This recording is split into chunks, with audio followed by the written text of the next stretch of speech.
Bueno, pues continuando con esta segunda conferencia del curso de verano de la UNED de Mérida y el Museo Nacional de Arte Romano, de manera muy breve le damos la bienvenida a la profesora Ana Loreto Mohino, titular de Derecho de la UNED. Como decíamos en las palabras de presentación, la profesora Mohino es alumna del profesor Fernández de Buján, una institución en el estudio del derecho romano, y nos parecía muy interesante cuando hicimos la programación del curso el poder introducir esa visión desde el derecho, porque claro, estamos haciendo reflexiones de carácter histórico, ¿no? Estamos analizando textos, estamos analizando documentos arqueológicos, vestigios,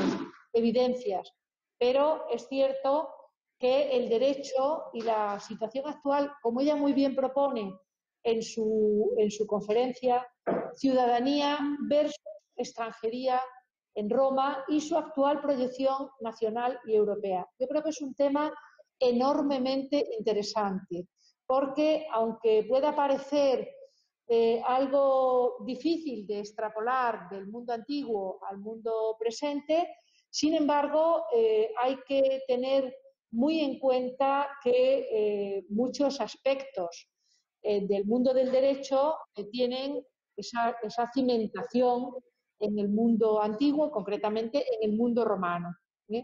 Entonces yo le quiero agradecer muy sinceramente a la profesora Ana Loreto Mohino el que aceptara de manera inmediata el participar en el curso.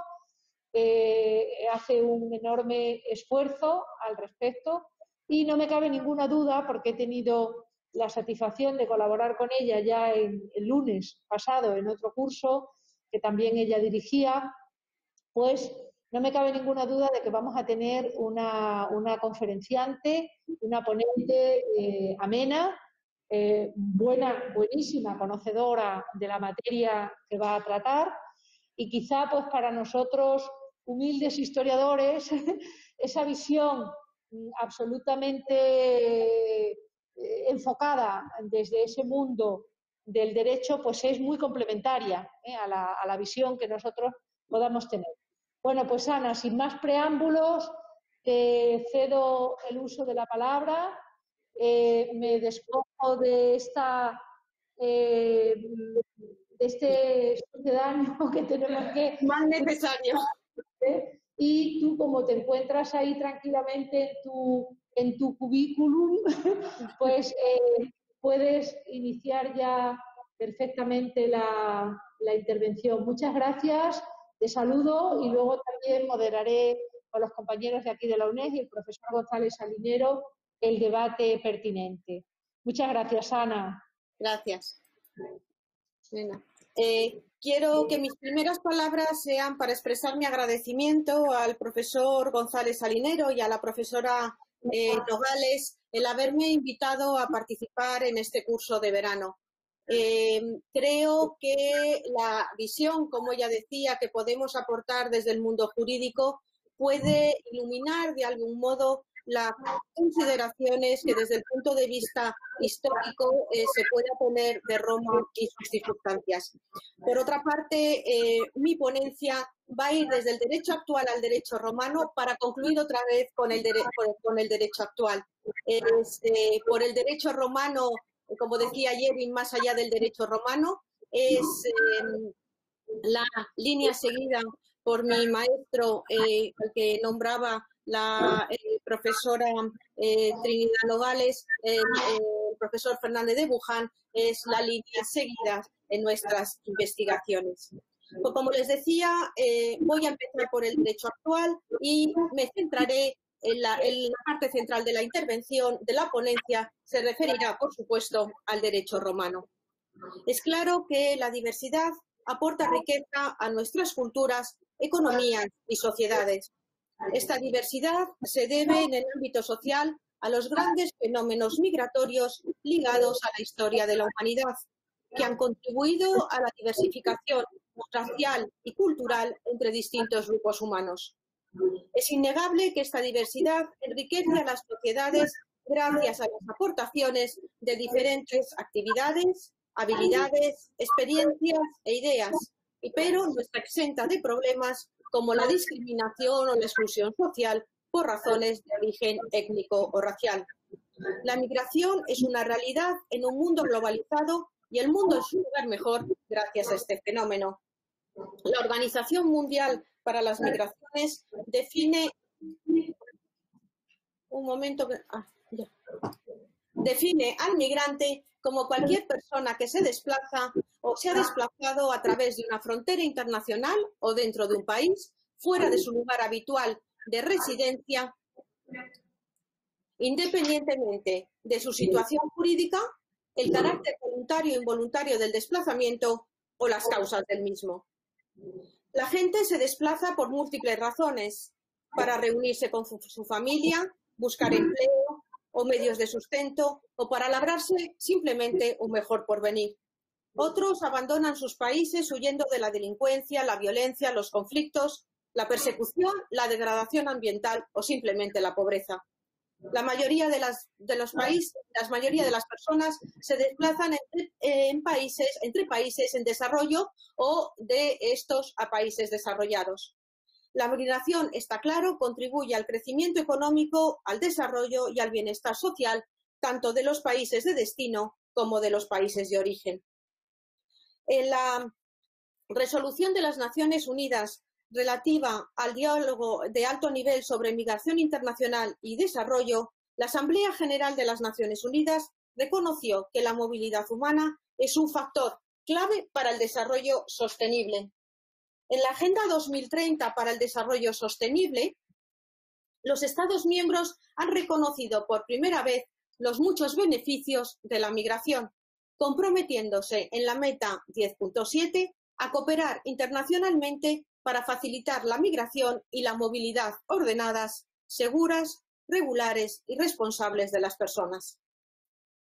El fenómeno migratorio ha adquirido actualmente tal dimensión y tiene tales repercusiones en el orden económico, social y cultural que exige por parte de los poderes públicos una actuación decidida en diversos frentes, incluido el normativo, con el fin de ordenar y canalizar legalmente los flujos migratorios. Es indudable que su naturaleza y sus cifras han variado con el tiempo y circunstancias. La migración internacional, la circulación de personas a través de fronteras para residir de manera temporal o permanente en un lugar distinto al nacimiento o ciudadanía, es necesario que sea regulado. Pero este fenómeno no es un fenómeno actual, sino que ha existido desde tiempo inmemorial y ha supuesto siempre para todas las sociedades el gran reto de la integración, especialmente en materia de derechos y libertades. En relación con este fenómeno, cobran relevancia dos conceptos claves: extranjería y ciudadanía, ya que, según se dé más importancia a uno u a otro, la integración será mayor o menor. En un sentido estricto, jurídico, el derecho de extranjería se ocupa del estudio del conjunto de diferencias que en un derecho interno que el derecho interno hace sobre la base de que se posea o no la propia nacionalidad. Su regulación jurídica se realizará, pues, a través de normas materiales, directas, ajenas al método conflictual y que no se presentan necesariamente agrupadas en un texto único. Incluso en sistemas como el español, en los que existe un texto básico que regula en líneas generales la materia, en la actualidad la ley orgánica que regula los derechos y libertades de los extranjeros en España y su integración social, que proviene con diversas modificaciones del año 2000, se recogen junto a ella una serie de normas que regulan distintos aspectos que se refieren a los extranjeros, así en materia laboral, en materia tributaria. Y todas ellas se consideran necesarias el legislador las ha considerado necesarias para atender a cuestiones referentes a situaciones distintas al de los propios nacionales. pero quizás donde podamos encontrar el primer ejemplo de relación entre migración, extranjería y ciudadanía sea en la sociedad romana. Debemos, en mi opinión, partir de dos términos que se consideran inseparables para los romanos: libertas y civitas. El libre se organiza en torno a la ciudad como primer núcleo de convivencia y organización ciudadana, cuyo origen se encuentra en una pequeña ciudad-estado situada en la región itálica del Lacio. Desde el siglo IV a.C., Roma se convierte en la comunidad dominante en la región, anexionando nuevos territorios a los que latiniza, asimilando otras culturas como la griega y respetando en la mayoría de los casos su autonomía. A mediados del siglo II a.C., el dominio de Roma se extiende ya por toda la península itálica y es casi total en el Mediterráneo, que es conocido como Mare Nostrum. El sometimiento de los pueblos del Mediterráneo se produce primero en la parte occidental, fundamentalmente con el triunfo sobre Cartago y los cartagineses, y posteriormente en la parte oriental con el triunfo de las campañas de Macedonia, Siria y Asia Menor. Roma conquista, anexiona, pero también asimila culturas como la griega, la más avanzada de Europa, latinizándola y latiniza el occidente europeo. Sin embargo, Roma respeta la autonomía y recibe las aportaciones culturales de otros pueblos. De este modo podemos decir que romanizar llega a ser sinónimo de latinizar o civilizar, incorporando a su realidad social tanto a los nuevos pueblos conquistados como a las personas que, procedentes de otros pueblos, llegaban a Roma atraídos por su creciente poder político y económico a través, fundamentalmente, de la concesión de la ciudadanía romana. Las culturas jurídicas del Mediterráneo consideraron que la condición de ciudadano de la metrópoli era un privilegio, al que, conforme al criterio del ius sanguinis, saben que para la atribución de la nacionalidad hay dos grandes criterios: el criterio de la descendencia de sangre, el ius sanguinis, o el criterio territorial, el nacer dentro de un territorio, el ius soli. Pues bien, Roma aplica el criterio del ius sanguinis y por ello se accede gentiliciamente a la ciudadanía romana por vía paterna o materna y en ningún caso por el lugar de nacimiento. De este modo se consideran modos de adquirir la ciudadanía romana: el nacimiento, son ciudadanos romanos los nacidos o los procreados en justas nupcias por ciudadano romano, si en el momento de la concepción tanto el padre como la madre son ciudadanos romanos, o el padre es ciudadano romano y la madre latino peregrina, como veremos, a las que se hubiese concedido este derecho.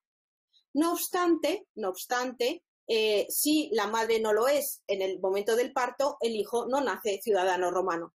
Pero no obstante, como les decía, existen disposiciones durante la República y sobre todo a partir de Augusto favorables a la concesión de la ciudadanía romana por nacimiento. La segunda forma de adquisición de la ciudadanía romana en Roma es por manumisión en forma solemne. Saben que la manumisión es la concesión de la libertad al esclavo por su dueño. Se le concede la libertad y, como consecuencia, la ciudadanía romana. Esta manumisión podía ser realizada o debía ser realizada para que produjese plenos efectos en una de las formas reconocidas por el derecho civil romano. Aprovecho para decirles que el derecho romano es derecho civil, porque es derecho de los ciudadanos. Por eso se llama derecho civil, porque es el derecho que se aplica al ciudadano romano. Nuestro derecho civil es derecho civil porque se aplica a los ciudadanos y por ser derecho romano que llega hasta la actualidad a través de la tradición jurídica europea. Dicho esto, les decía, la manumisión, la concesión de la libertad al esclavo, debía ajustarse a una de las formas reconocidas, como les decía, por el derecho civil para que produjese plenos efectos. Y así podía concederse la libertad al esclavo la forma más normal a través del testamento. El dueño declaraba en su testamento que a su muerte fuese libre el esclavo, libre y ciudadano romano, y además le declaraba heredero suyo y necesario, es decir, le dejaba parte de los bienes y además el esclavo adquiría, en el momento en el que el heredero aceptaba la herencia, adquiría automáticamente la condición de libre y ciudadano romano. Cabía también la posibilidad de que no se concediese directamente, sino a través de una disposición testamentaria de un fideicomiso, es un encargo de confianza, igual que hoy. Yo le encargo a mi heredero que manumita a mi esclavo, ese esclavo que ha prestado servicios en el ámbito familiar o que me ha prestado servicios, y que le conceda la libertad. Y en ese caso es necesario que el heredero cumpla el mandato o cumpla lo que le había mandado el testador. Y otra forma común de adquisición de la manumisión en forma solemne era, por ejemplo, inscribiendo al esclavo en el censo de ciudadanos. Solo los ciudadanos romanos podían ser inscritos en el censo de ciudadanos, que en la República estaba a cargo de los censores, se realizaba cada 5 años y en él se hacía constar el nombre de todos los ciudadanos romanos, que, como es bien sabido, tenía además efectos económicos, sociales, políticos, también de tributación, en cuanto que era determinante para formar, en el caso de los comicios centuriados, formar parte de una u otra centuria en función de tu capacidad económica, por lo tanto tenía consecuencias. Cabe también que se concediese la ciudadanía romana por una disposición legal. En la República hubo leyes que concedían a una determinada persona la ciudadanía romana como consecuencia de haber realizado una actividad que Roma consideraba merecedora de esa concesión. Por ejemplo, hay una ley en el 123 a.C. Que persigue el crimen de cobro ilegal de impuestos, el crimen de repetundis, la exacción ilegal de impuestos. Bueno, pues esta ley concede la ciudadanía romana al provincial que acusaba a un gobernador provincial de haber cobrado, a un magistrado en la provincia de haber cobrado impuestos ilegales, si después, claro, la acusación se demostraba que no era falsa. Bueno, pues es un modo también a través de leyes especiales. Y la última forma de concesión de la ciudadanía romana o de adquisición de la ciudadanía romana era por concesión graciosa del poder público. La concesión, cabía la concesión por el poder público de modo individual a personas determinadas o bien a regiones enteras, que en la República se otorgó por los comicios o por magistrados autorizados por ellos, y posteriormente en el Principado por el emperador. En la República fundamentalmente tuvieron carácter militar, en agradecimiento por la ayuda prestada a Roma. Así, por ejemplo, de finales de la República se concede a 2 cortes de infantería de la Umbria y lo realiza Cayo Mario en 102 a.C., o la del escuadrón de caballería de la turma salutiana por Pompeyo Estrabón en el marco de la Guerra de los Aliados. Incluso se conocen otras, como la de Pompeyo, encargado del abastecimiento de trigo en Roma, que la concede a muchos sardos como agradecimiento por haber provisto de grano a Roma. En ocasiones esta concesión graciosa concedía o suponía una ciudadanía plena, pero en otras, como veremos, quedaba limitada a determinados derechos. Esta última forma de adquisición encuentra su máxima expresión en la concesión por el emperador Antonino Caracalla de la ciudadanía romana a todos los habitantes libres del imperio en el año 212 después de Cristo, excepto, como es bien sabido, a los dediticios.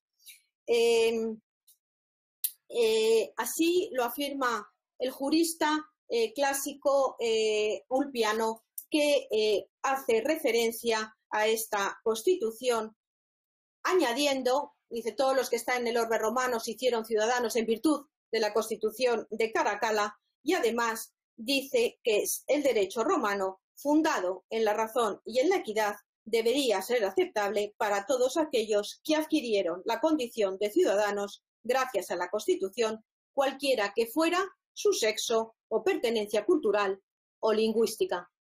Pocos años después, su discípulo Modestino proclamará orgulloso: Roma es nuestra patria común. Asimismo, el orador griego Helio Arístedes, en su discurso a Roma pronunciado ante el emperador Antonino Pío en el año 143 después de Cristo, señala: habéis hecho que la palabra romana pertenezca no a una ciudad, sino que sea el nombre de una especie de raza común, y esta no una separada de todas razas, sino un equilibrio para todas las que quedan. Gracias a que la Constitución es común y semejante a la de una única ciudad, naturalmente los gobernantes gobiernan no como sobre extranjeros, sino como sobre compatriotas. Parece que este texto está reconociendo el carácter el privilegiado de la ciudadanía romana para todos los habitantes del imperio. Pero junto a la condición de ciudadano romano, en Roma se consideraban que formaban parte de lo que se llama el status civitatis otras dos condiciones, la de peregrinos y latinos. El status civitatis es la situación de una persona en relación con la ciudadanía. En Roma existen tres situaciones en las que puede estar una persona, un hombre. El status libertatis, se puede ser libre o esclavo. El status civitatis, en cuyo caso vamos a ver qué tipos de condiciones se podían tener dentro del status civitatis. Y por último, la situación que se ocupaba dentro de la familia. Solo el que es libre puede tener la condición de ciudadano romano y tener familia romana. Dentro de la familia romana ya saben que solo podían tener plenitud de derechos los sui juris, el pater familias. El pater familias, con independencia, es la denominación que recibe el que no está sometido a nadie, con independencia de que tenga o no familia. No se puede traducir por pater familia, sino es el que no está sometido a nadie. Como bien saben, puede ser sui juris y tener 6 meses. Es decir, no quedará sometido a tutela en su caso, pero puede ser pater familias. Y alieni juris es el que está sometido a un pater familias y, por lo tanto, de la misma manera puedes tener 80 años y estar sometido a un pater familias. Pues bien, dentro del status civitatis, dentro de la situación de ciudadanía, y por cierto, de la misma manera que existen 3 estatus, existen 3 modificaciones de las situaciones dentro de cada uno de los estatus. Es lo que se llama la capitis diminutio en Roma. Capitis viene de cabeza, disminución de la cabeza. Se entiende que los ciudadanos o los hombres forman parte de cada uno de estos estatus. Si se pierde uno de los hombres, hay una pérdida de la cabeza.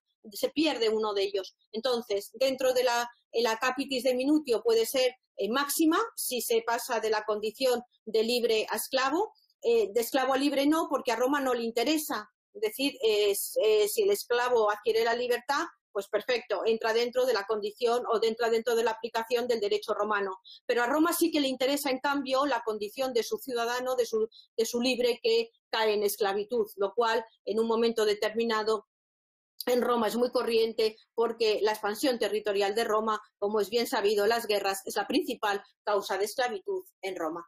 Bueno, pues en el status civitatis también había modificaciones, es la capitis diminutio media, la que se refiere al derecho de ciudadanía, y por último la capitis diminutio mínima son las modificaciones que se producían dentro de la situación familiar. Podías pasar de pater familias, de sui juris a alieni juris o de alieni juris a sui juris, con distintas consecuencias. Bueno, pues volvemos al status de civitatis. Les decía que junto a la condición de ciudadano romano, en Roma se puede ser peregrino, latino o enemigo. Desde un punto de vista jurídico, son peregrinos los extranjeros libres que forman parte del mundo romano. Roma en su expansión territorial y militar respeta siempre la identidad política, cultural y social de los pueblos conquistados. integrando su propia cultura con la de estos. De acuerdo con su mejor o peor disposición a la conquista e integración, Roma distingue entre peregrinos aliquius civitatis y peregrinos dediticios. Los primeros son los miembros de una ciudad o una comunidad a la que Roma respeta después de la conquista y son acogidos como formalmente libres o federados, conservando su propia organización política y sus leyes. Su situación se regulaba por un tratado de federación con Roma, que podía ser en pie de igualdad o podía ser un tratado en el que Roma aparecería como potencia dominante. El primer tratado de alianza es el de el Foedus Cassianum, concertado con los representantes políticos de los distintos pueblos latinos en el 493 a.C. Su denominación obedece al nombre de Casio, que formuló la propuesta a los latinos de un pacto en pie de igualdad y que estudiaremos y que veremos cuando veamos la condición de latinos. Junto a ellos encontramos los peregrinos dediticios. Son aquellos considerados como verdaderos súbditos provinciales, sujetos directamente a los magistrados romanos, perdiendo sustantividad e independencia por haber opuesto grave resistencia a Roma en su conquista. Por ello, su rendición sin condiciones les priva tanto de su estatuto local como de su estatus internacional, e incluso les impedía, en virtud de la ley Aelia Sentia, estar en la ciudad de Roma o en un radio de 100 millas. A ellos se refiere Gayo. Gayo es un jurista provincial del siglo II después de Cristo, que escribe un manual dirigido a la enseñanza del derecho, en el que recoge el derecho romano de su época y anterior, y gracias a él hemos podido conocer con un carácter didáctico. Los juristas romanos, el derecho romano no es un derecho de exposición de los temas, de exposición dogmática, es un derecho que se define casuístico. Es decir, cuando uno va al texto de un jurista clásico, no está exponiendo una institución, no. Lo que hace es resolver casos que se le plantean por los ciudadanos en la realidad. Y a partir de ahí se extrajeron las reglas generales. ¿Quiénes? Los panentistas alemanes a partir de Savigny, en comienzos del siglo XX, son los que elaboran el derecho civil que nosotros ahora estudiamos. Las grandes teorías generales nacen del estudio del derecho romano, fundamentalmente del Digesto de Justiniano. A partir de ahí se elaboran las reglas generales del derecho. Por eso les digo que el derecho romano es un derecho casuístico, de aplicación práctica, de resolución. Es más, cuando uno va a estudiar las diferentes instituciones, no hay una regulación de la compra-venta. No, lo que regulan es la acción de compra y venta, porque lo que tratan es de dar protección a los ciudadanos y les dicen, bueno, si usted se encuentra en esta situación, lo que puede usted es ejercitar esta acción y así estará protegido. Por lo tanto, lo que es un derecho de aplicación práctica. Pero Gayo constituye una excepción dentro de la regla general de los juristas romanos y es un manual dirigido a la enseñanza del derecho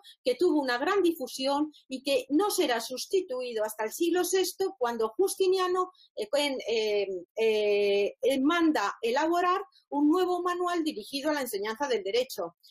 Les decía, Gayo es un jurista del siglo II después de Cristo. Está claro que en el siglo VI después de Cristo ese manual dirigido a la enseñanza del derecho, pues ya regula instituciones que por supuesto están ya obsoletas, ya ni se aplican. Incluso pueden que hasta ni se conozcan, porque en la época posclásica el derecho romano sufre lo que se llama una vulgarización, se aleja de los modelos clásicos.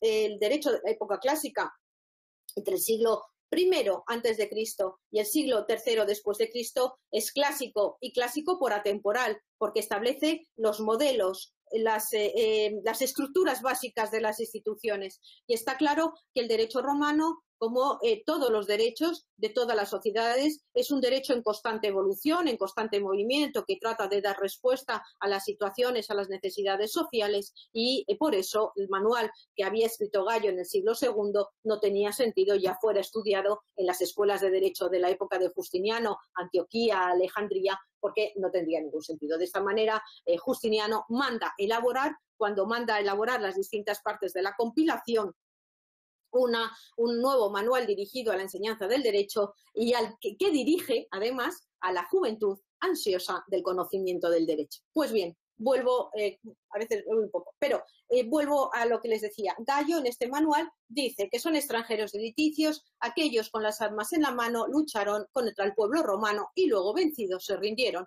Y señala que es la libertad de peor condición, la de los dediticios, los cuales por ninguna ley, senado, consulta o constitución del príncipe tienen acceso a la ciudadanía.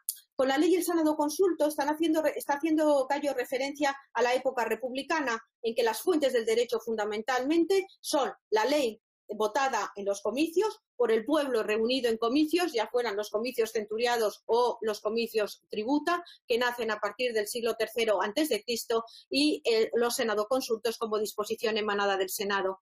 Y la Constitución del Príncipe está claro que hace referencia a la época imperial, en que en realidad lo que se vota ya en las asambleas cuando se reúnen y en el Senado es la ley, es la Constitución imperial del propio emperador y las distintas formas de constituciones imperiales que existen en el Principado.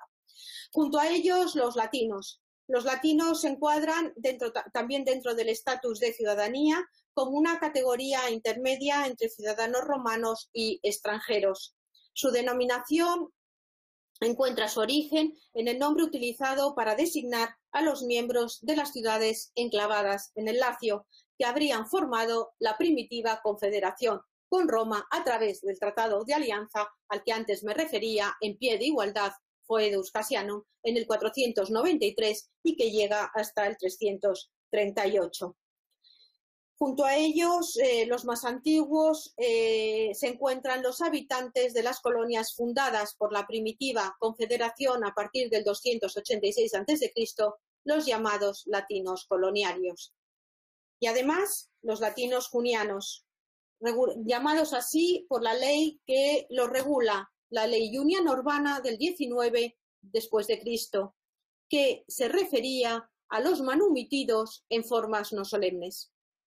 Antes les decía que para que pudieras adquirir la libertad y la ciudadanía era necesario que la manumisión se realizase conforme a algunas de las formas reconocidas por el derecho civil romano. Pero no obstante, la concesión de la libertad en Roma a los esclavos fue algo corriente. Los patronos, en agradecimiento muchas veces a los esclavos que habían formado parte del ámbito familiar, que habían prestado servicio al frente de los negocios mercantiles, de las naves, los romanos colocaban a sus esclavos de confianza, eran también preceptores de sus hijos. Bueno, pues como agradecimiento, a veces no les concedían la manumisión en una forma solemne, sino en forma no solemne. Por ejemplo, sentándolos a su mesa, por carta, bueno, de forma que... Y se decía y adquirían lo que se dice una libertad y una ciudadanía de hecho, pero no de derecho. Se decía que vivían como libres, pero morían como esclavos. ¿Por qué?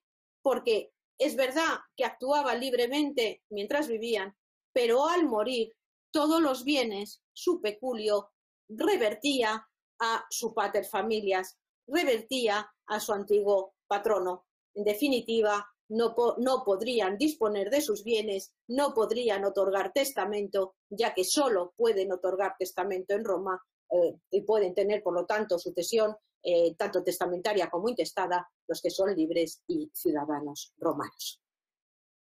Pues bien, el estatus y junto a ellos nos quedarían los últimos, los bárbaros, los extranjeros, que se consideran así por vivir fuera del imperio. La ciudadanía es, pues, un estatus que interesa por igual al derecho público y al derecho privado, en el sentido de que solo el ciudadano romano puede participar en las relaciones que nacen de uno y otro. En la noción antigua, no exclusivamente romana, la personalidad jurídica en lo público y en lo privado es privilegio del ciudadano romano. Rige el principio de personalidad del derecho, por virtud del cual el individuo vive sujeto a la ley de su propia nación. Por tanto, la ley no tiene vigencia territorial, sino que sigue al ciudadano en cualquier lugar, tanto en la ciudad como fuera de ella. El cives optimo iure tiene plenitud de derechos. En el ámbito público suponen el derecho de sufragio, el derecho de votar, de emitir su voto en las asambleas de ciudadanos, en los comicios. De este modo participaban en la vida pública. Tienen el derecho, el jus honorum, o derecho de acceso a los cargos públicos, y el jus actionis, el derecho a ejercitar acciones civiles y criminales. Algunos autores también hablan del derecho a inscribirse en el censo, lo consideran un derecho también propio en el ámbito público, el derecho al censo y el derecho a participar en las legiones, el jus legionis. En el ámbito del derecho privado, el cives optimo iure goza del derecho de comercio, el jus commercium, el derecho que significa el derecho a adquirir y transmitir propiedad civil, es decir, adquirir propiedad protegida por el derecho civil romano, a la que tienen solo acceso los ciudadanos romanos, así como la capacidad de ser sujeto activo y pasivo de las relaciones contractuales. Tiene el jus connubium, el derecho a contraer matrimonio y constituir familia romana con los poderes inherentes a ella, la manus, la tutela, la patria potestas, la domenica potestas y la testamentificatio, activa y pasiva, la capacidad para transmitir y recibir por testamento, la capacidad para otorgar testamento y para ser instituido heredero o beneficiario en virtud de cualquier otra disposición testamentaria. Pero Roma concede también derechos a los latinos dependiendo de su categoría. Así, los latinos más antiguos, los latinos véteres, se les concedió el derecho al comercio, el derecho de connubio, el derecho a contraer matrimonio, el derecho a recibir y transmitir por testamento, la posibilidad también en el ámbito privado de ser recíprocamente tutores y pupilos y la posibilidad de hacer valer todos estos derechos ante los tribunales de Roma. En el ámbito público se les concedía el derecho de voto, el jus suffragii, cuando se encontraran en Roma en una tribu sacada a suerte, pero no podían en ningún caso desempeñar cargos públicos, el jus honorum, el derecho de acceso a las magistraturas romanas. Los latinos coloniarios poseían el derecho de sufragio cuando se encontraban en Roma y podían celebrar ventas solemnes, el jus commercium. No tenían el derecho a contraer matrimonio salvo que se les hubiera concedido expresamente. Con carácter general, se les concedió un estatuto jurídico, un derecho de latinidad, que a partir de César fue concedido a regiones enteras y que Vespasiano concede a Hispania. Por último, los latinos junianos, que en virtud de la ley que les reconocía, a la que antes me refería, tan solo se les reconoció capacidad para el ejercicio del comercio con ciudadanos romanos, pero no podían, como les decía antes, adquirir ni recibir nada por testamento.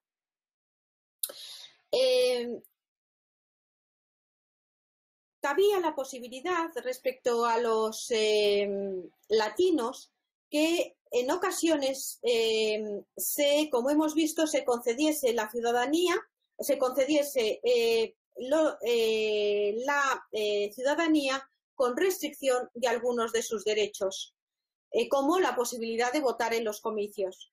Pero en otros casos se concedía con un carácter muy amplio, permitiéndoles mantener lazos de pertenencia con su ciudad de origen, lo que en la práctica suponía una doble ciudadanía, permitiéndoles optar en determinadas materias por la aplicación del derecho romano o la normativa de su comunidad local.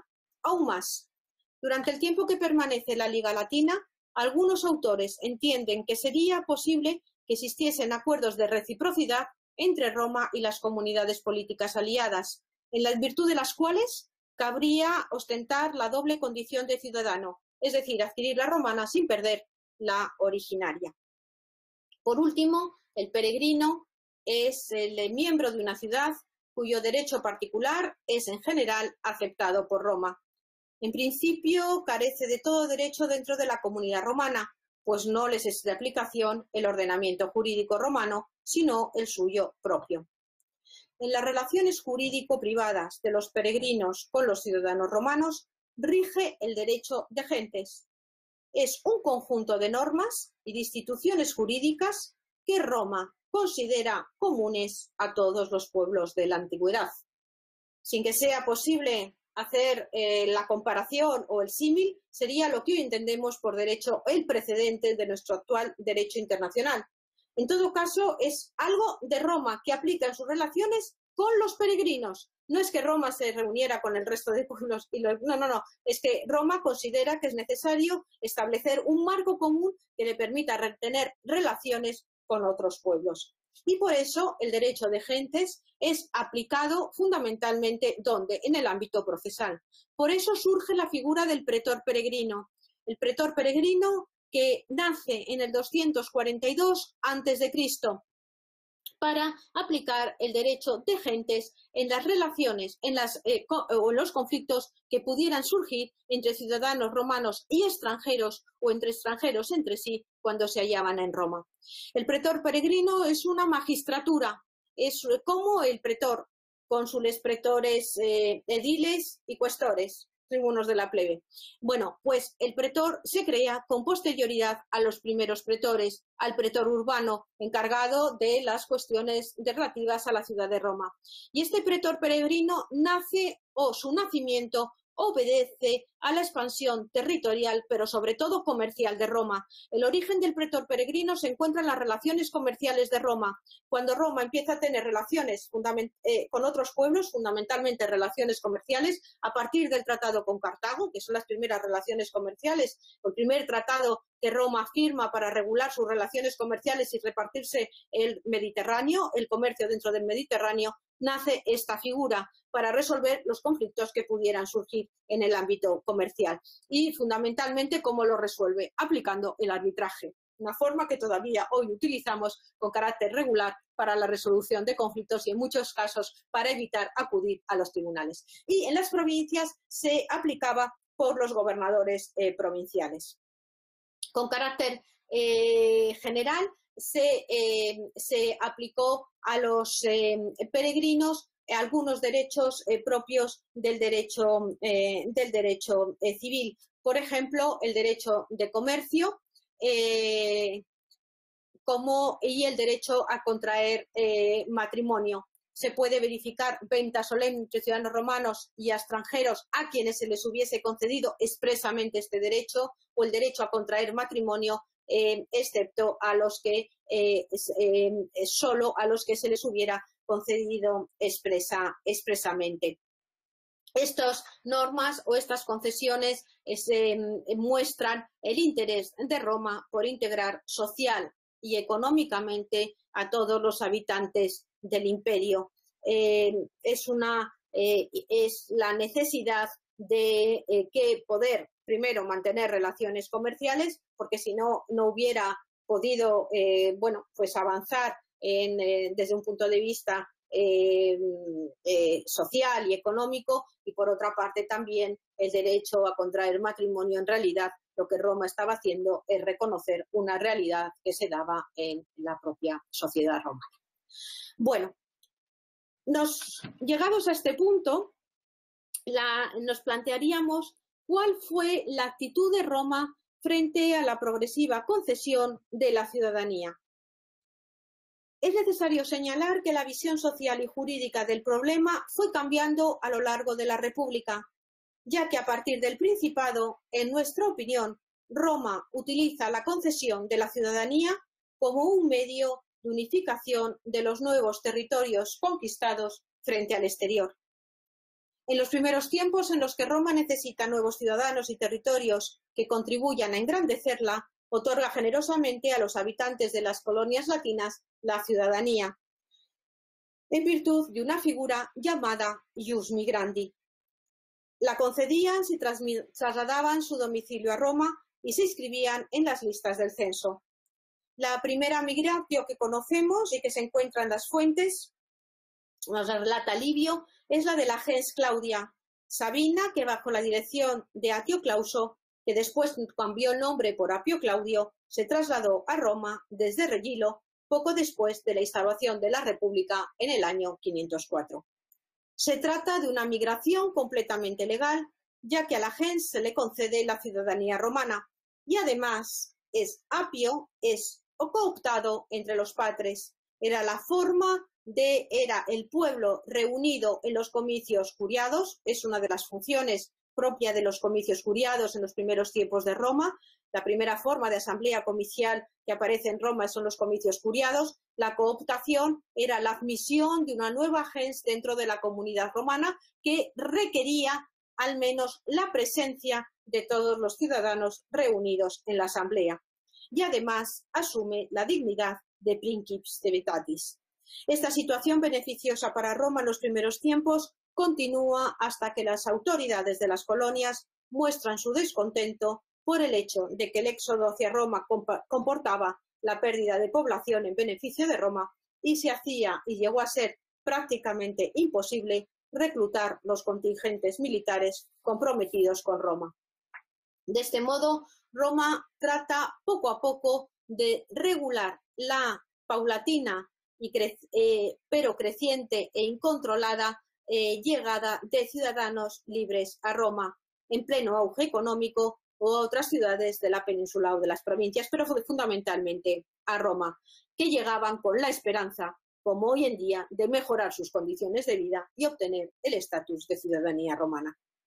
Tratando de salvaguardar el carácter privilegiado de la ciudadanía, Roma promulga diversas leyes limitadoras e incluso sancionadoras de los comportamientos fraudulentos para alcanzar la ciudadanía, la usurpatio civitatis, ya que no era raro que junto a personas que emigraban a Roma con la intención de adquirir la ciudadanía y convertirse en ciudadanos romanos con todos sus deberes y derechos, existiese otro grupo de personas que se trasladaban con el ánimo de vivir en la clandestinidad.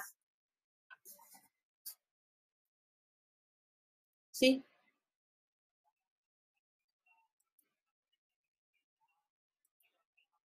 Adiós. Vale. Vale. Vale.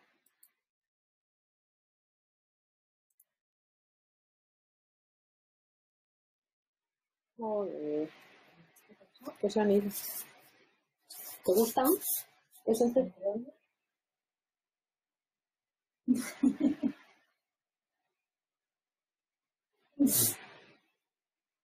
Pero son historiadores de Roma, ¿no? Sí, sí. Pero es jurídica, ¿verdad? Pero sí,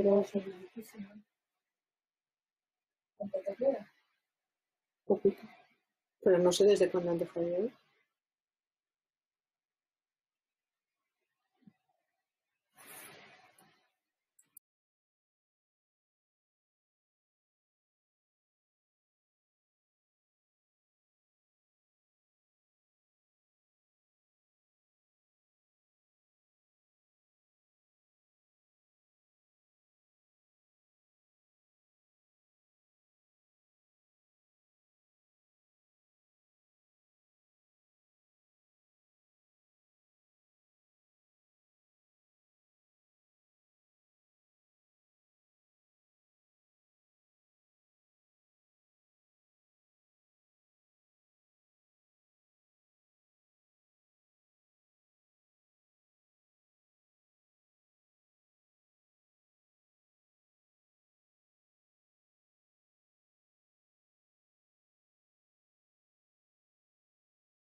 ¿Ya?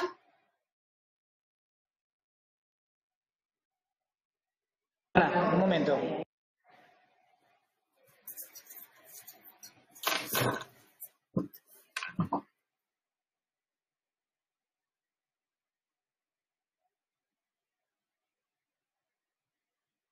Ahora.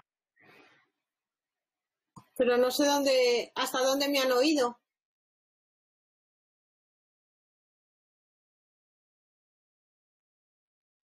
Estabas al principio del use. Sí, sí. Vale. Vale. Sigo.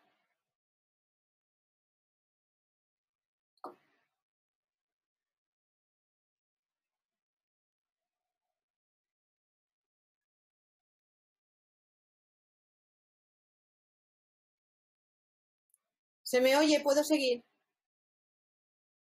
Ana, ¿podemos continuar? Disculpa, Sí, que se había puedes. interrumpido aquí. Muy Vale. bien, ya está. Ya puedes seguir. No sé muy bien hasta dónde me habéis escuchado con el Ius Migrandi, con la posibilidad de concesión de llegar a la ciudad de Roma. Decía que poco a poco Roma intenta controlar el acceso de los ciudadanos a la ciudad de Roma y por ello, tratando de salvaguardar su estatus privilegiado, promulgó diversas leyes limitadoras e incluso sancionadoras de comportamientos fraudulentos para alcanzar la ciudadanía, lo que se llama la usurpación de la ciudadanía, la usurpatio civitatis. Pues les decía que no era raro que llegaran a Roma personas que pretendían adquirir la ciudadanía romana con todos sus derechos y deberes, pero junto a ellos llegaban también grupos de personas que se trasladaban a Roma con el ánimo de vivir en la clandestinidad, aún teniendo mejores condiciones probablemente que en su lugar de origen. En este proceso pueden destacarse algunos hechos relevantes que culminan con la promulgación de la ley Licinia Mucia de Civibus Regundis del 95 a.C., que abolió el Ius Migrandi, estableciendo incluso un tribunal especial, una cuestio, contra las usurpaciones de la ciudadanía. Pero vamos a ver brevemente, pero un poco más lentamente, este proceso. La concesión de la ciudadanía comenzó a convertirse en un problema político a partir del siglo II a.C., cuando, según nos dice Livio, cuando según el testimonio de Livio, los ferentinos pidieron que les fuera concedida la ciudadanía a aquellos latinos que se habían hecho inscribir en una colonia romana. La solicitud fue inmediatamente rechazada por el Senado y al propio tiempo se produjeron migraciones en masa de aliados latinos empujados a Roma por la crisis económica consecuente con la política expansionista de Roma, que si de un lado había convertido a Roma en la potencia hegemónica en el Mediterráneo, de otro habría causado el empobrecimiento y la ruina de los medios y pequeños propietarios campesinos. Como consecuencia, hubo algunas disposiciones restrictivas del Senado. En el 177, en una deliberación del Senado,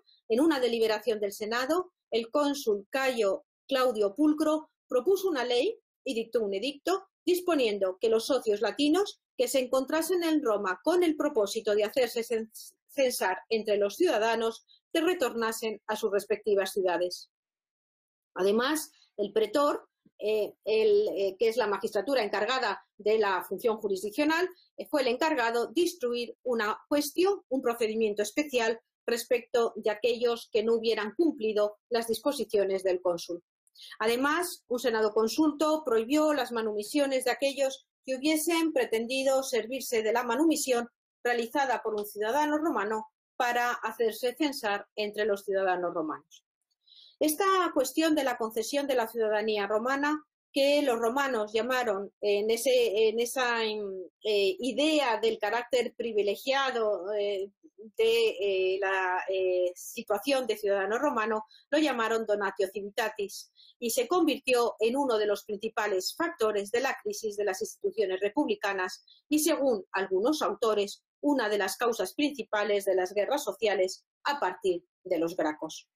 No debemos olvidar que el problema de la concesión de la ciudadanía a los no romanos y de la aceptación de los extranjeros fue en los últimos años de la República, como hoy en día, un problema que se refería a la disputa del poder político entre la nobilitas y los populares.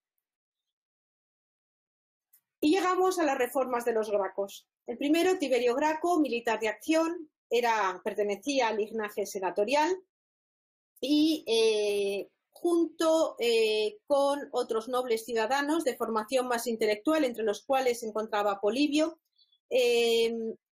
llegó a ocupar la magistratura del tribunado de la plebe. En el 133 a.C., Tiberio Graco es elegido tribuno de la plebe. Como saben bien, el tribunado de la plebe es una magistratura de clase.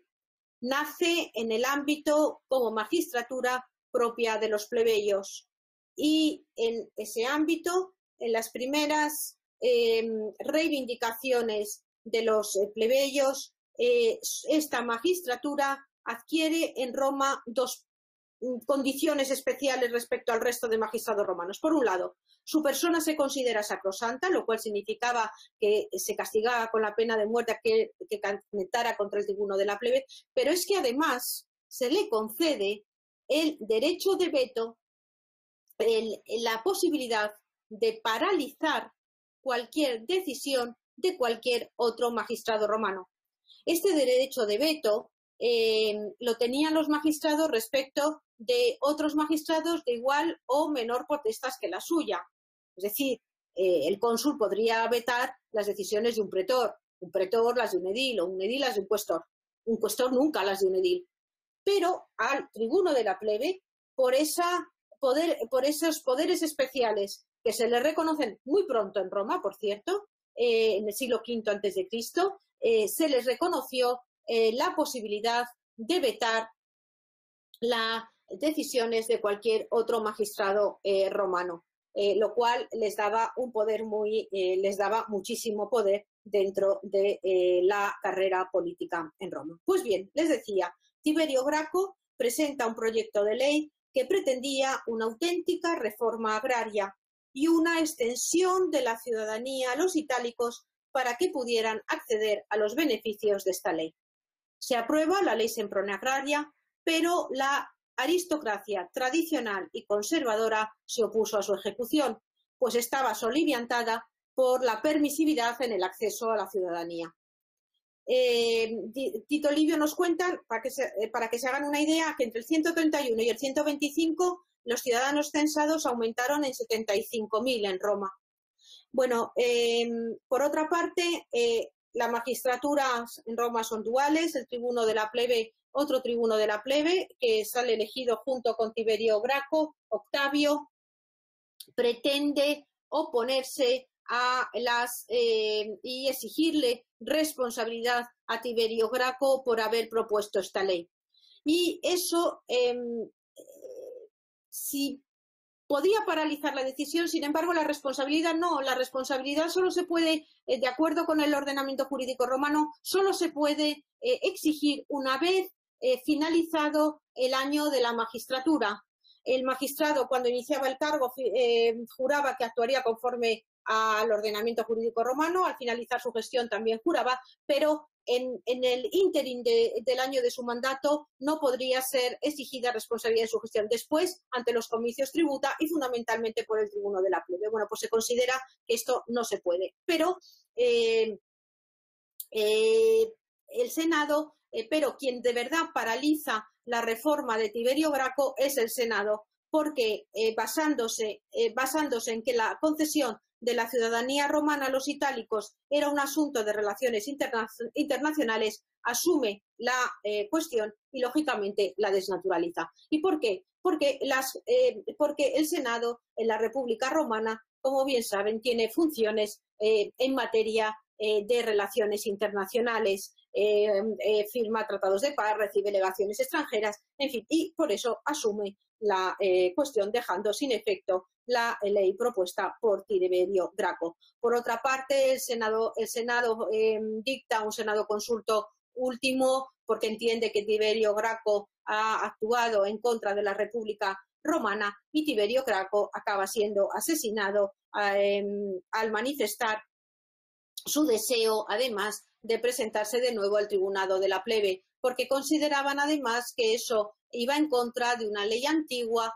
del año 342 que había prohibido presentarse la iteración, presentarse a la misma magistratura hasta que no hubiera pasado un determinado lapso de tiempo. Bueno, pues Tiberio Graco resulta asesinado en ese complot.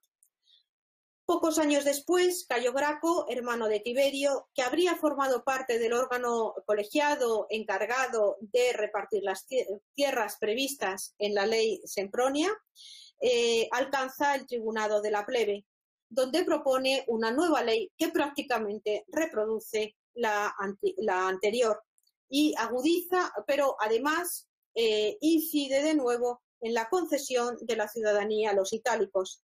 Concretamente, la concesión de la ciudadanía a todos los latinos.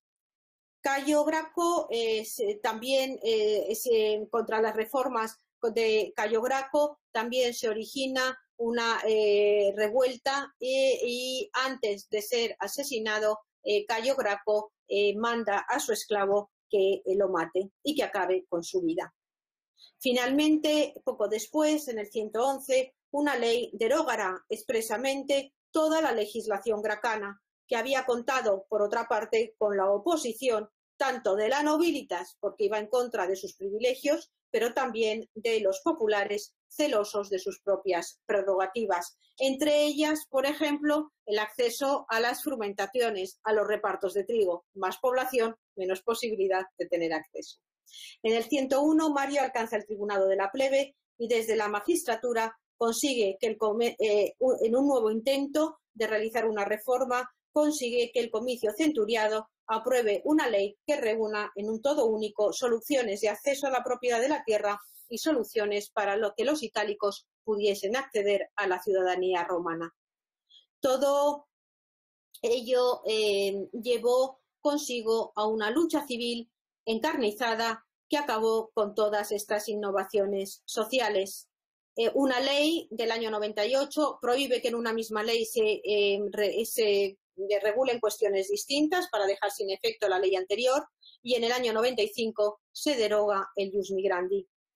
Marco Livio Druso, desde su posición de cónsul en el 91 a.C., realiza varios intentos de afrontar todos los problemas heredados, más el problema de la formación de los tribunales criminales a base de aumentar el número de senadores con ciudadanos provenientes de la clase de los equites.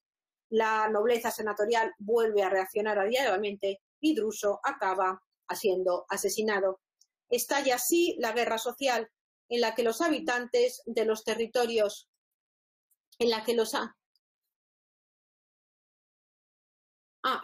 habitantes de los territorios itálicos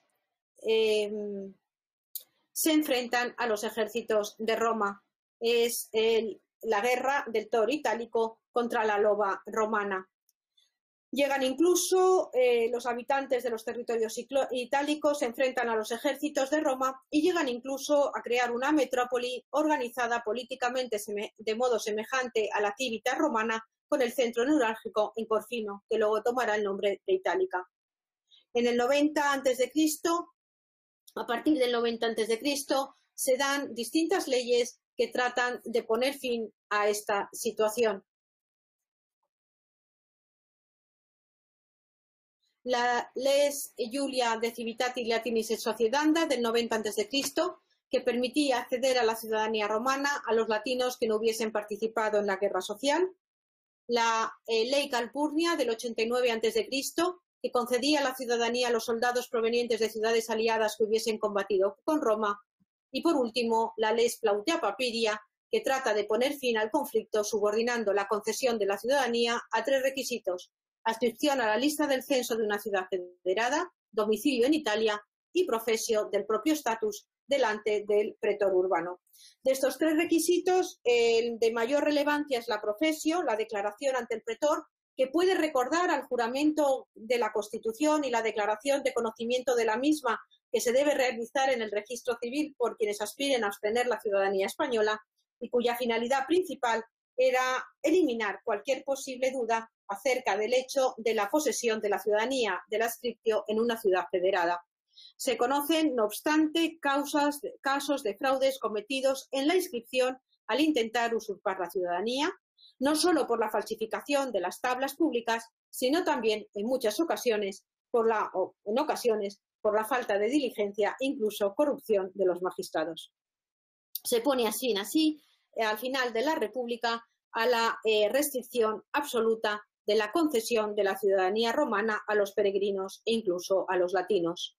La concesión de la ciudadanía se convirtió en un modo altruista de mejorar las condiciones de vida precarias de numerosos peregrinos que se encontraban en situación irregular y, además, en un instrumento político de suma importancia, ya que la concesión de la ciudadanía llevaba consigo la posibilidad de votar en el día de los comicios en Roma, como cualquier otro ciudadano, y ello constituyó una importante arma en manos de los partidos en lucha en los últimos siglos de la República. La situación cambia con Julio César, que instaura una política social que no será seguida por su sucesor Octavio. Concede la ciudadanía indiscriminadamente a todos los habitantes libres de la Galia Traspadana y también a muchos hombres y mujeres libres de los territorios hispanos, con lo que comenzó a extender territorialmente lo que antes había sido una figura jurídica solo de Italia, la latinidad. Julio César utiliza este instrumento, el del Estatuto de Latinidad, como paso previo a la concesión de la ciudadanía romana. Octavio Augusto fue una excepción a la política de extensión de la ciudadanía y la latinidad, como les decía, y tal como se deduce de la propia legislación de su época y también de lo que nos relata Suetonio. Claudio, sin embargo, fue generoso en su política de concesión de la ciudadanía. Tomó medidas innovadoras, persuadiendo al Senado a través de la concesión del jus honorum, por ejemplo, a los galos, que conllevaba, como saben, la posibilidad de acceder a las magistraturas. Nerón y Vespasiano continuaron la política de expansión de la latinidad y de la ciudadanía. Los distintos emperadores del siglo II dieron continuidad a la concesión la progresiva concesión tanto de la ciudadanía romana como de la latinidad. Trajano, Adriano, que otorga la latinidad a muchos habitantes libres de las provincias orientales, hasta culminar, como les decía, con Caracalla en el 212, cuando concede la ciudadanía romana a todos los habitantes libres del imperio, exceptuados, como hemos dicho, a los sedicicios.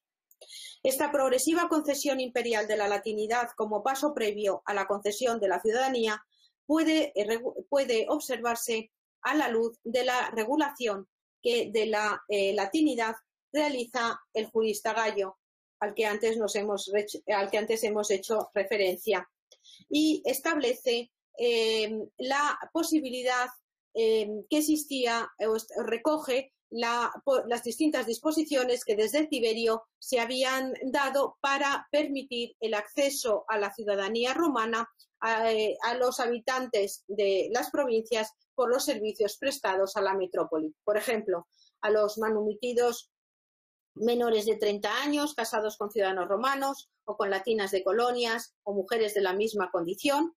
También a los hijos de un justo matrimonio en los que el padre tenía connubium pero no era ciudadano romano, a los latinos que formasen parte del ejército romano durante 6 o más años, a los que construyesen una nave de gran capacidad y transportasen importantes cantidades de trigo a Roma, o los que edificaran en Roma edificios de valor superior a 100.000 o más sestercios o del valor de la mitad de su patrimonio, o los que incluso mantuvieran 3 años una panadería que elaborara cada día por lo menos 100 movios de trigo. Por lo tanto, de acuerdo con este panorama breve, podemos observar cómo en Roma y en general el problema de las migraciones consistió en última instancia en un problema de integración social y un instrumento útil en manos de los distintos grupos políticos para alcanzar la hegemonía. En todo caso, se revela la falta de preparación y de improvisación de la clase política romana ante el problema de la inmigración, que les llevó a legislar de modo desordenado sin tener un proyecto global de ciudadanía o de solución del mismo. En todo caso, creemos que la figura de la latinidad como categoría intermedia entre la ciudadanía y la no ciudadanía pueda quizás servirnos de ejemplo para la situación actual, como un instrumento eficaz de integración en la ciudadanía de un numeroso grupo de gentes que llegaban a Roma atraídos por la privilegiada condición jurídica del ciudadano romano.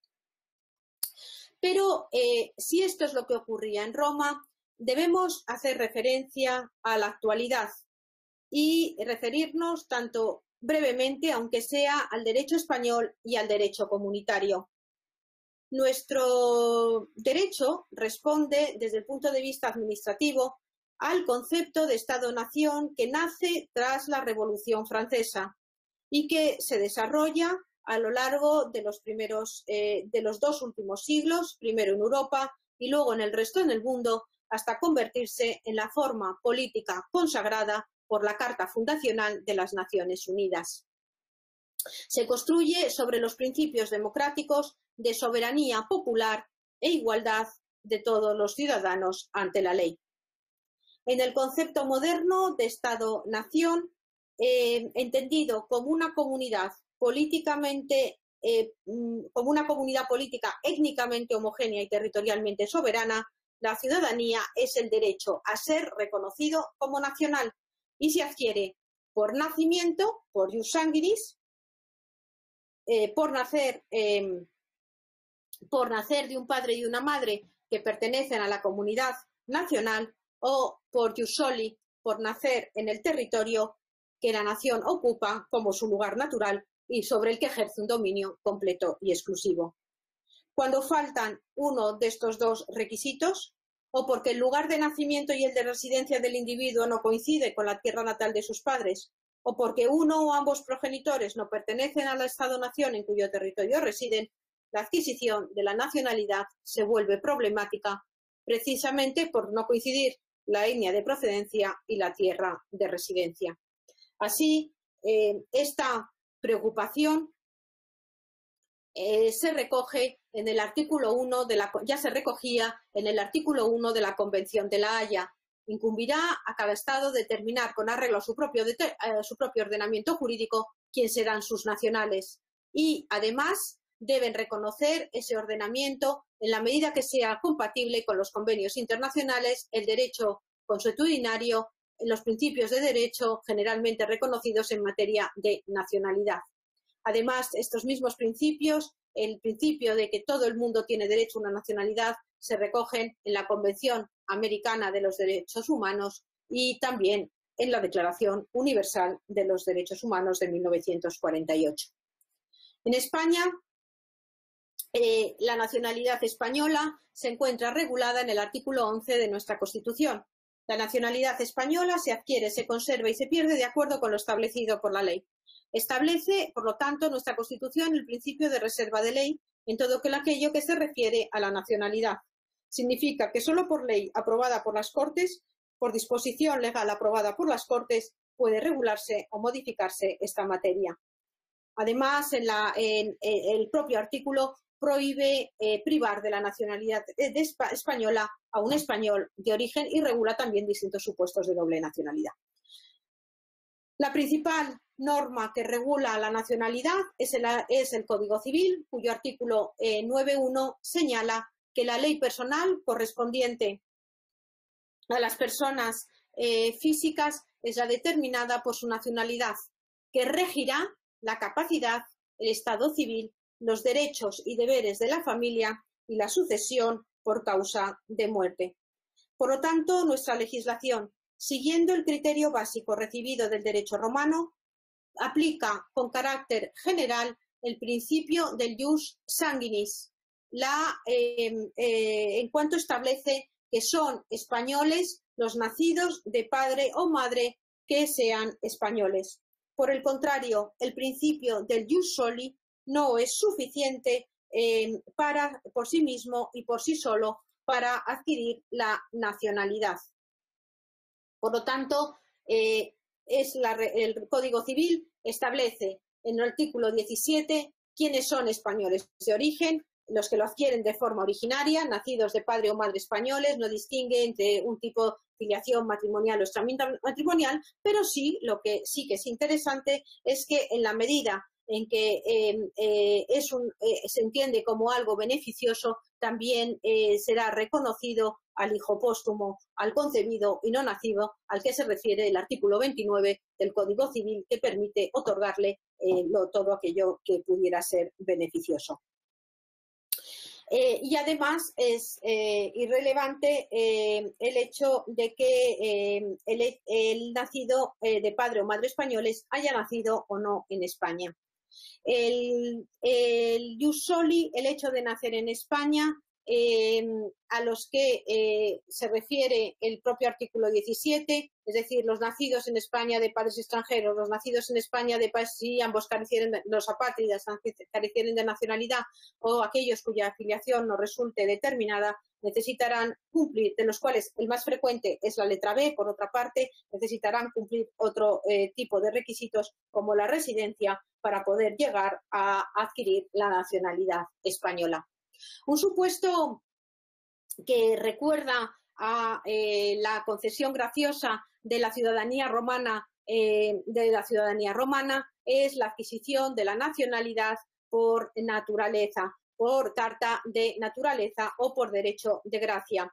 Esta adquisición nunca opera automáticamente, sino que debe ser formulada por el interesado y su concesión corresponde al Consejo de Ministros. Es, en todo caso, una concesión discrecional a determinadas personas que se hallen en una determinada situación por servicios prestados a España, es decir, por determinadas condiciones o circunstancias muy concretas. Y además la concesión es discrecional por lo tanto, si fuese denegada, pues no podría ser objeto de recurso.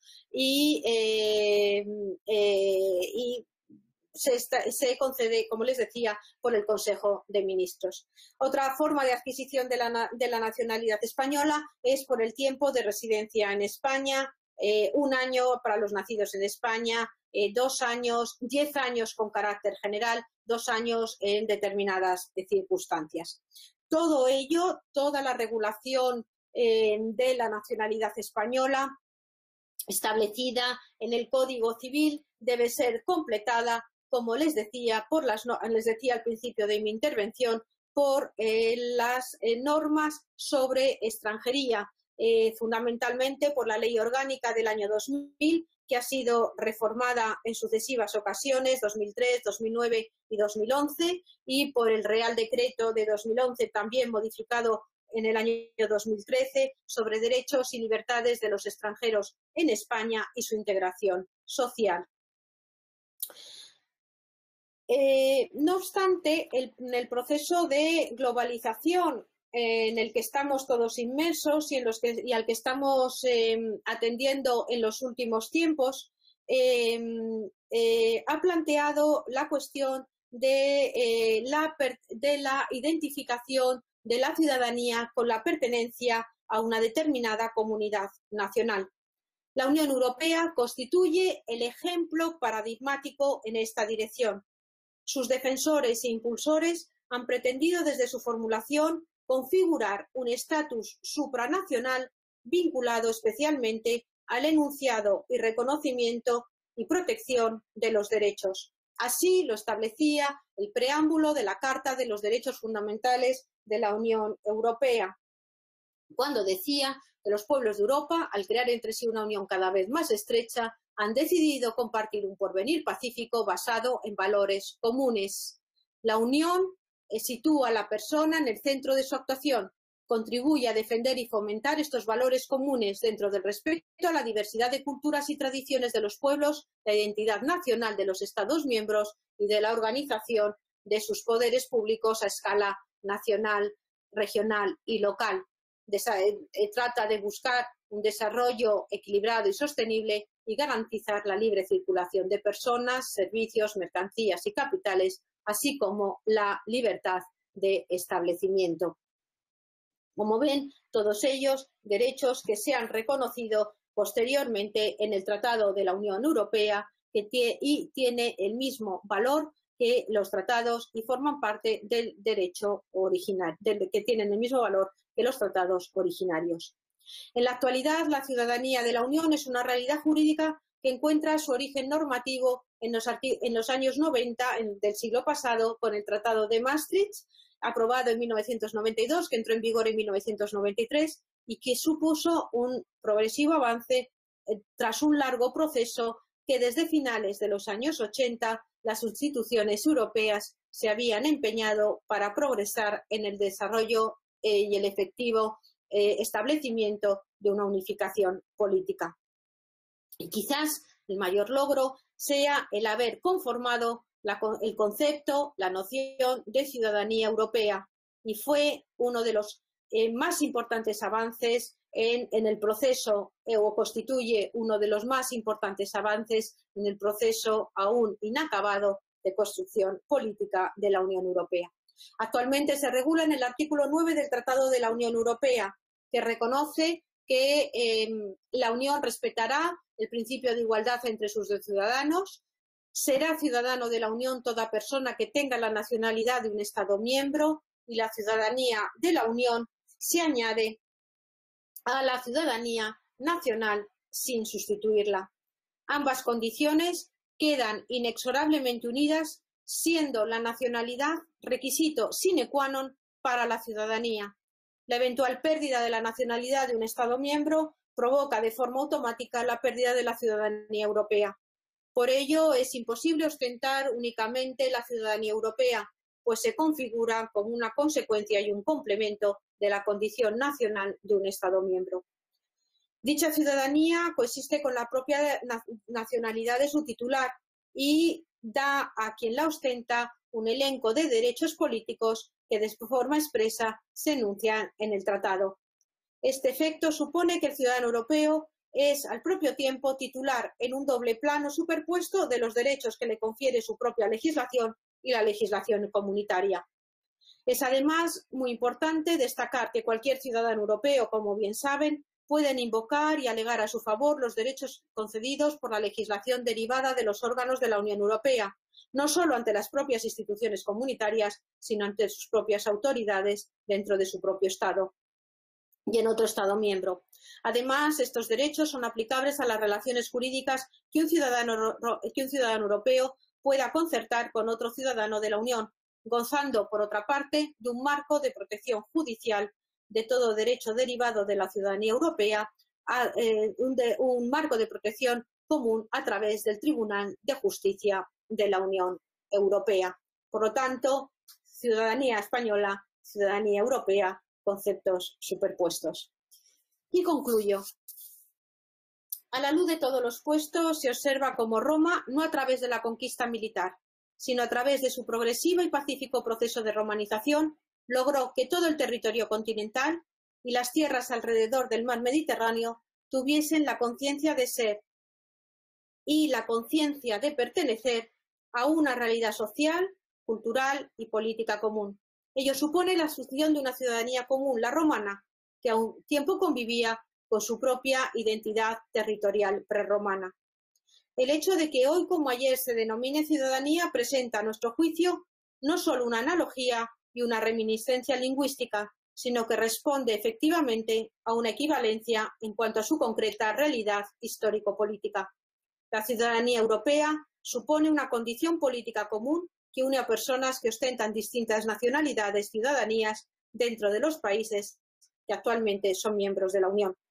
En un mundo globalizado en el que hay un constante y creciente flujo migratorio, se han multiplicado, por otra parte, organizaciones no gubernamentales movimientos sociales sin fronteras y gracias a ellos se está creando una sociedad civil mundial que presiona a los respectivos gobiernos para que actúen de forma concertada y cosmopolita para alcanzar una sociedad cada vez más próspera, igualitaria y justa en el siglo XXI. Y termino con unas palabras de mi maestro, el profesor Fernández de Buján, afirmando que rememorar lo clásico y tomarlo como referente contribuye de modo decisivo al continuo progreso en la organización política, que debe, por una parte, mantener la esencia de lo mejor ya conquistado y, por otra, situarse en actitud de constante cambio accidental para adaptarse y dar respuesta adecuada a cada una de las necesidades cambiantes de la realidad social. Muchas gracias.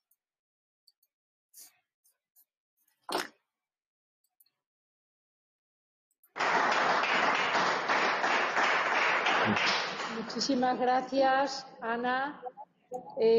A pesar de ese pequeño lapso de interrupción, muy interesante tu ponencia. Nos ha dado una visión llegando hasta la actualidad, hasta la Unión Europea.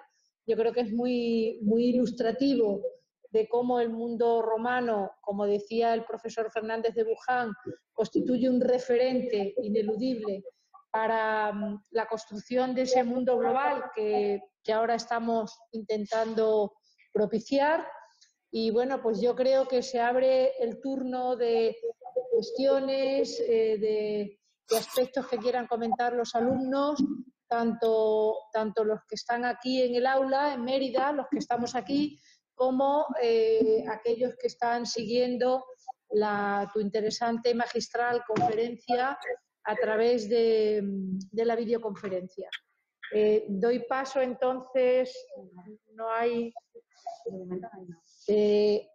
no sé si aquí en el aula hay alumnos que quieran formularte alguna cuestión. Yo personalmente, Ana, quiero felicitarte porque has hecho una síntesis estupenda.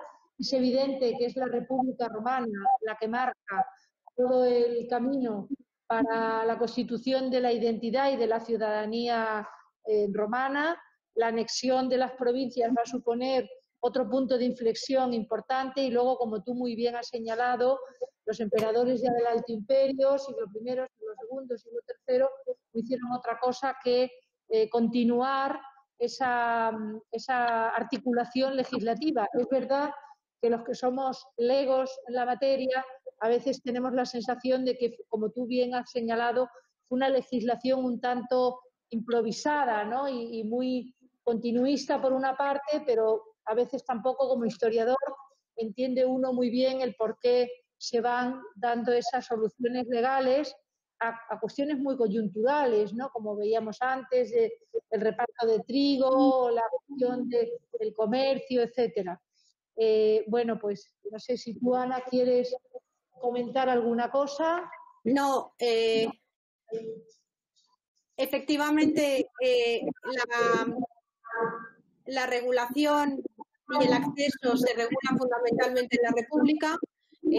Está claro que un punto de inflexión, claro, es la Constitución antoniana. Caracalla en el 212 ya coloca a todos los habitantes del imperio bajo, utilizando el concepto de soberanía, bajo la soberanía romana. Por lo tanto, concediéndoles la ciudadanía romana.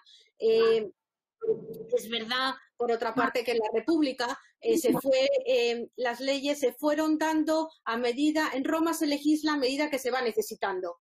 Es decir, no hay de la misma manera que los juristas no regulan cuestiones generales, Roma tampoco regula cuestiones generales. No hay que olvidar que desde el punto de vista jurídico, Roma solo codifica 2-3 veces. La primera, las 12 tablas, 450, siglo V a.C. Y la segunda, que vuelve a haber una codificación de leyes, es en el siglo V después de Cristo, el Código Teodosiano. El resto es legislación. En la República, leyes dadas por los comicios. En la época imperial, las constituciones imperiales. Pero no hay una legislación unificada, sino que se va atendiendo a las nuevas situaciones. De la misma manera, y con eso no me extiendo mucho, las instituciones en Roma no se regulan en abstracto, sino en concreto. Por ejemplo, algo que también viene al hilo. Les hablaba de las relaciones comerciales. La compraventa en Roma nace porque es necesario atender a las nuevas relaciones comerciales que nacen con los extranjeros. En Roma al principio no hay compraventa, no la necesitan. Es una economía agrícola y autárquica y por lo tanto con la permuta les sirve.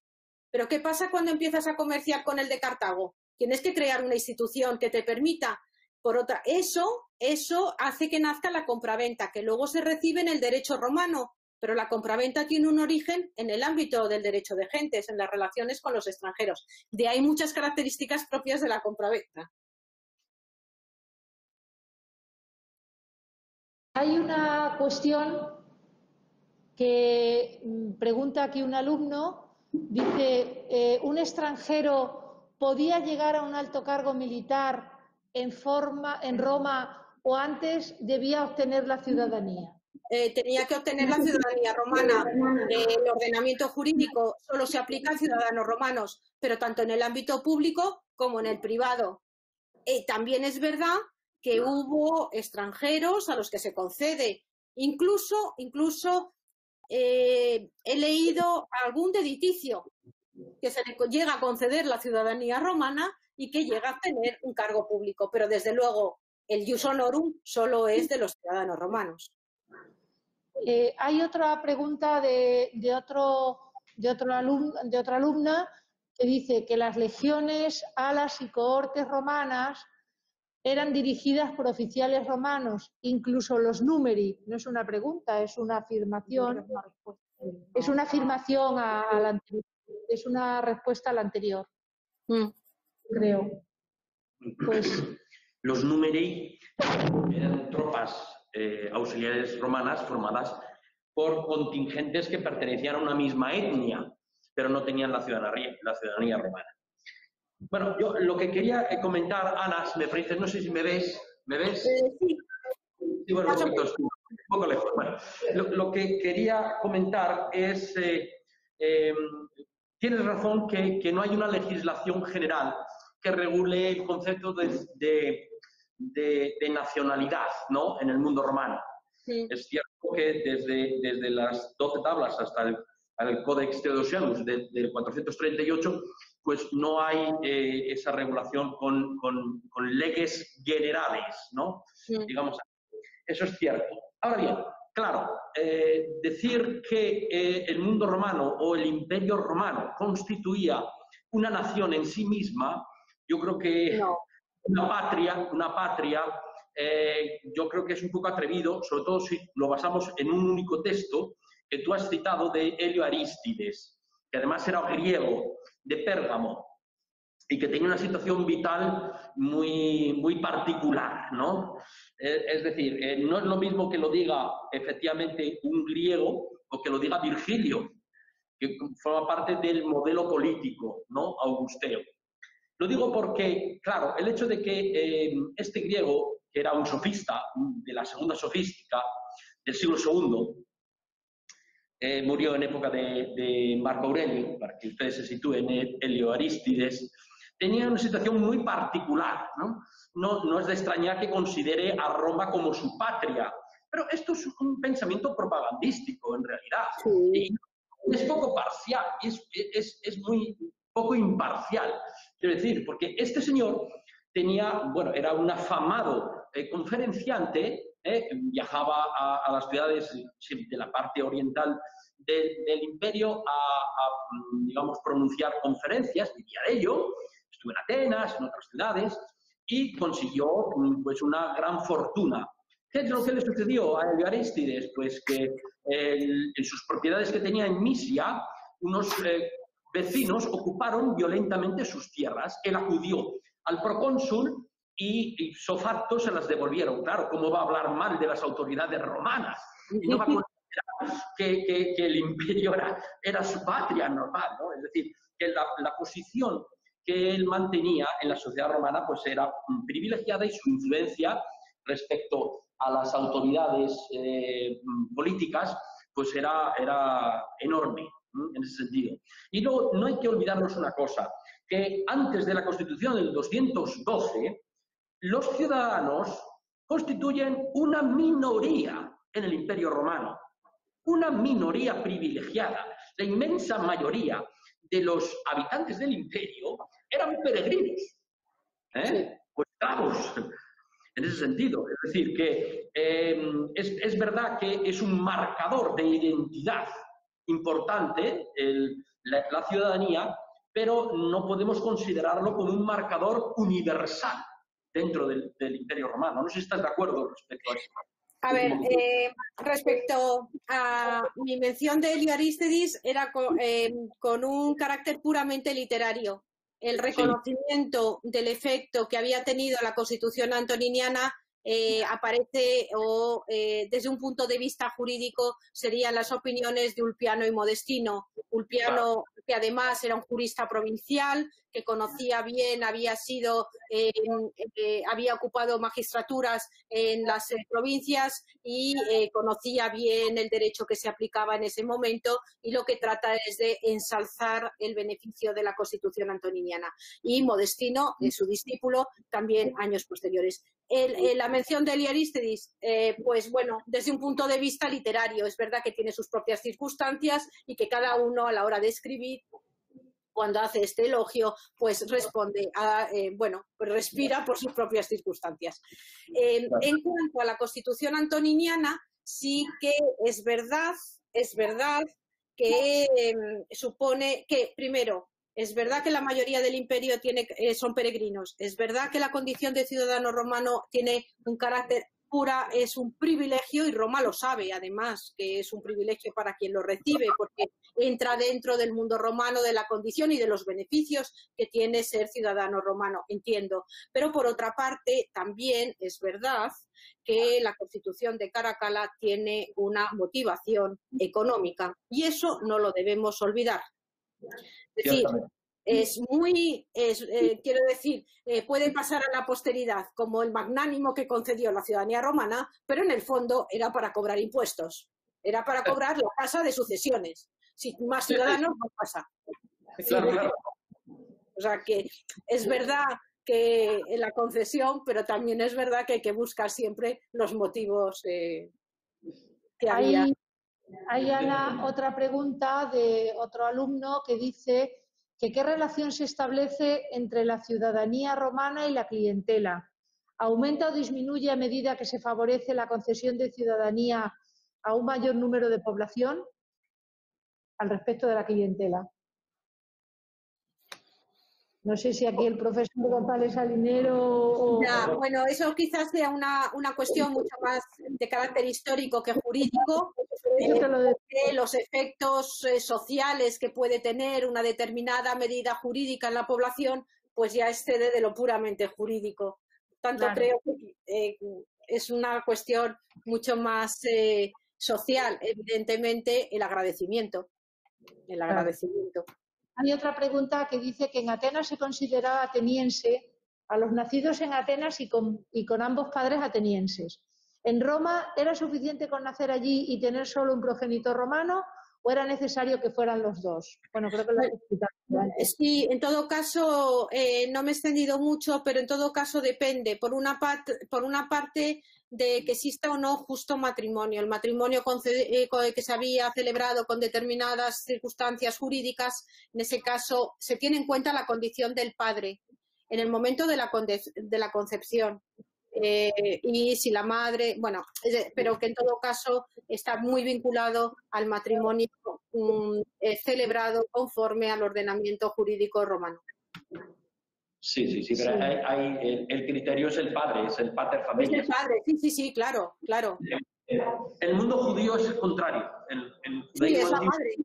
Es la madre, es la madre la que concede, digamos, la condición de judío al hijo, a la hija. Pero, sin embargo, siempre hubo una legislación favorable, sobre todo a partir del siglo I, desde luego, pero hubo una legislación favorable a la concesión de la ciudadanía romana por nacimiento. Por ejemplo, si la madre era ciudadana romana, perdía la libre y ciudadana romana, caía en esclavitud durante el embarazo y luego se convertía, era libre y ciudadana romana en el momento del parto, el niño era el ciudadano romano.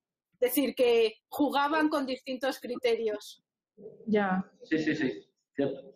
Pues yo creo que no hay más preguntas, Ana. Muchísimas gracias. Sí, no La sé verdad. si hay. Sí, hay otra pregunta. Había dicho que se necesitaba en concreto. O sea, por lo tanto, yo no sé si me debería preguntarme si podemos decir que la legislación era localista. Preguntan si en relación a lo que tú has planteado de la legislación romana como una legislación en concreto, si era localista en el sentido de legislar para casos concretos determinados, asociados a determinados espacios. No, vamos a ver. No es que tenga carácter localista, sino que lo que hace avanzar el derecho romano, desde el punto de vista jurídico, es las nuevas necesidades sociales. El derecho romano avanza conforme la sociedad lo hace necesario y regula nuevas situaciones conforme van apareciendo. Al principio no hay muchas necesidades, derecho muy pequeñito, muy poco evolucionado, y el derecho romano va evolucionando conforme las necesidades sociales lo van haciendo necesario, pero no necesariamente localista, sino, bueno, pues como antes explicaba, las relaciones comerciales o la mayoría, por ejemplo, en el ámbito contractual. Los contratos van naciendo conforme Roma los va necesitando. Al principio, muy pocos. Es decir, pero no es que sea localista. Hombre, claro, habrá legislación para regular una determinada situación de un determinado territorio. Por supuesto, las leyes que daban los magistrados romanos, las leyes dadas. Esas leyes sí que regulaban una situación muy determinada. Pero si no, el derecho va avanzando conforme necesidades sociales. Perdón, es muy tarde. Ana, felicidades por la espléndida intervención, esta inmersión en el ius, en el derecho romano, de facto y de jure.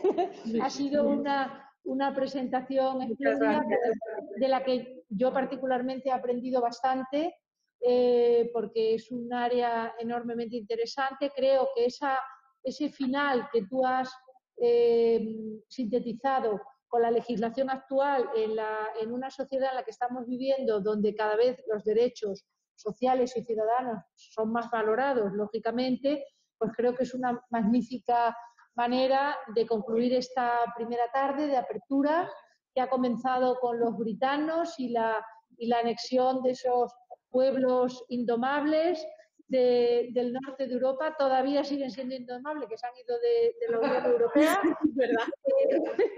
Y la pérfida Albión, pues ahí anda.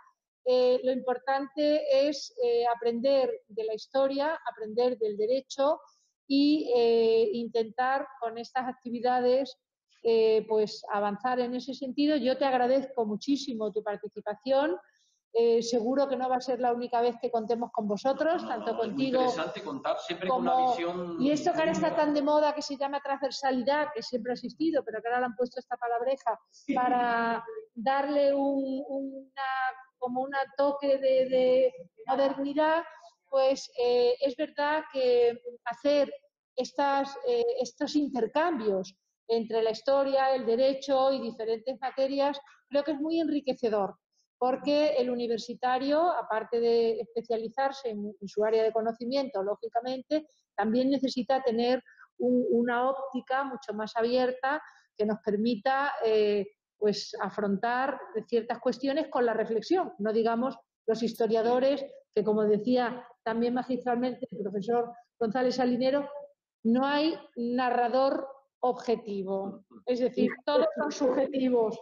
En este caso, Arístides tenía el interés que le tocaba, pero no digamos de Virgilio, de Suetonio o de Tácito. Sí, sí. O sea que las fuentes históricas siempre tienen una parte de componente objetivo y de circunstancia personal, como son las nuestras actuales, que mira cómo nos vemos por esta sociedad global.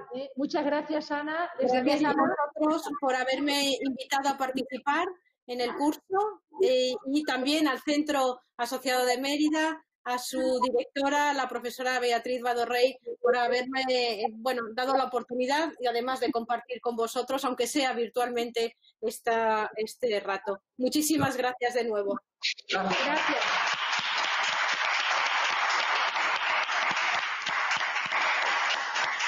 De todas maneras, ha sido virtual, pero la próxima vez será presencial, con el placer y el gusto de acogerte aquí en esta ciudad. Gracias. Con un poquito de calor, pero bueno, no creo que en Madrid haga mucho menos. Un abrazo, Ana. Gracias, igualmente. Adiós. Ana, gracias. Igualmente.